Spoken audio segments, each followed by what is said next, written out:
Imagine offering your last bite of food in exchange for a miracle, only to be laughed at by someone with everything.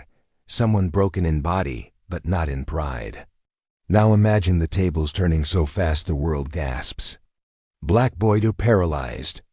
Millionaire. I'll heal you for leftovers, she laughs. Then everything changes. If you're ready for a story of pain, pride, power, and the unbelievable twist that had the whole courtroom and world speechless, don't scroll, hit that subscribe button now and hold on tight. This is one ride you'll never. It all started on a windy Tuesday afternoon in the shadow of a glossy, glass-paneled hospital tower in downtown Chicago, where a young black boy named Elijah, no older than 10, barefoot and wearing a second-hand coat that swallowed his small frame, stood on the hospital steps clutching a half-empty backpack filled with crayons, duct-taped sketchbooks, and a plastic container holding nothing but dry bread and wilted greens. He wasn't there for treatment. He wasn't sick. He wasn't even visiting anyone. Elijah was there with a purpose far bigger than anyone could understand, because Elijah wasn't an ordinary child. Since the age of 5, strange things happened around him. Cats with broken legs started walking after he pet them. Sick birds flew again after he whispered to them. And his mother, who had once been told she'd never walk after a factory accident, danced on her birthday after Elijah simply held her foot and cried. Word began to spread among the homeless community about the healing boy with tired eyes.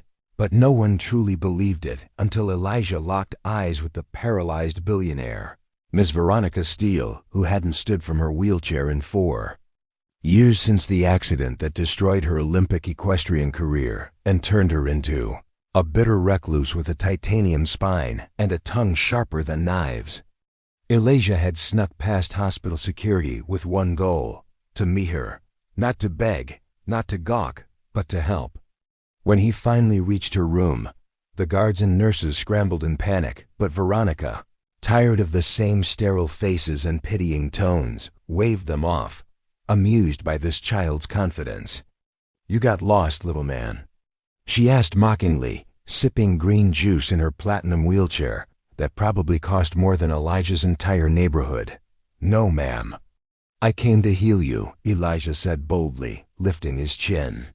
Veronica burst out laughing, tossing her head back. "You'll heal me? And what do you want in return, doctor?"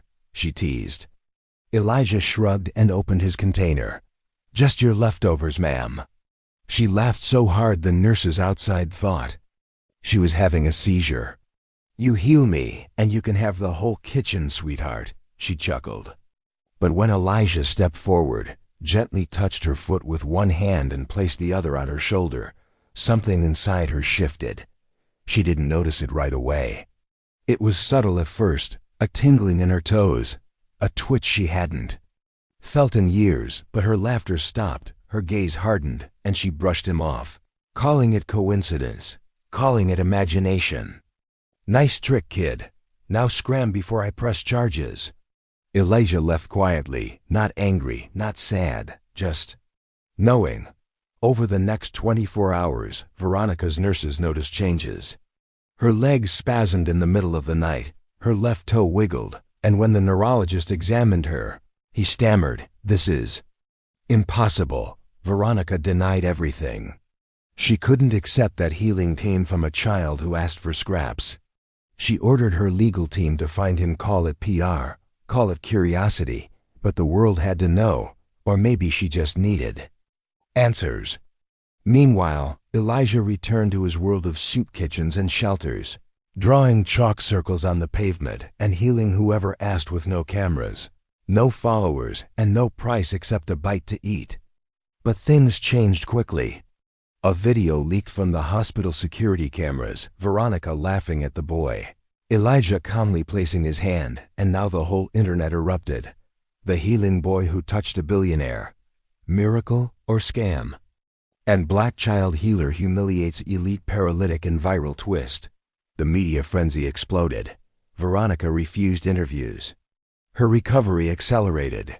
One morning, caught on live TV, she stood up from her chair mid-interview, shocking the world and herself. He did something to me, she admitted through tears. By then, Elijah had disappeared, nowhere to be found. His shelter had burned down in a gang dispute, and many believed he had died in the fire. Veronica, haunted by guilt, searched the city with detectives, offering millions for any lead. 3 weeks later, she found him asleep in a park, using his coat as a pillow and holding a new sketchbook filled with drawings of winds, light, and people standing up. She cried, knelt, and apologized. "You healed me. And I mocked you. Let me help you now." Elijah simply looked up and said, "Will you feed the others too?" That day, Veronica made a vow. She opened a chain of healing centers named Elijah's Table, offering free health care, food, and therapy for children in poverty. But this wasn't the end, because deep in the heart of her recovery, Veronica began to feel more than strength. She began to feel power, raw, unexplainable power, and it scared her. Doctors said her nervous system had rewired in unprecedented ways. She could sense when someone was sick. She could move faster than before. Elijah had awakened something ancient in her. The story unraveled deeper when a mysterious woman approached Veronica outside one of her centers and whispered, "He's one of the gifted. And now so are you." Veronica demanded answers. She followed the woman to a hidden commune in the Appalachian Mountains, where other gifted children like Elijah lived in secrecy, trained to heal, to see, to defend, and to survive. Veronica learned Elijah had fled the group years ago, disillusioned by their secrecy. He believed healing should be free, not hidden. Veronica agreed, and this started a war. A secret war. The gifted commune, led by an old silver-haired woman named Mother Laria, declared Elijah a danger. They tried to silence him. When Veronica stood up to them, they tried to silence her too. A climactic confrontation unfolded under moonlight. Veronica, using her newfound strength and Elijah, his unwavering heart, to stand for open healing and justice. In the end, the commune was disbanded, their methods exposed, and Elijah's vision became reality. He never wanted wealth, fame, or revenge, just dignity. Years later, at a grand ceremony hosted in Washington, the now walking Veronica introduced Elijah, age 16, as the keynote speaker at the United Nations Children's Health Summit. The boy who healed for leftovers now healed the world with his voice. "They laughed at me," Elijah said on stage, "but I didn't come for applause. I came to remind you every soul is worthy, even the ones you overlook." The crowd rose in tears and thunderous applause. Veronica watched from backstage, smiling with pride, her cane resting beside her unused. So next time you see someone with nothing, remember the boy who gave everything for leftovers and changed everything. Subscribe now for more life-changing stories, because sometimes the smallest voices carry the loudest miracles.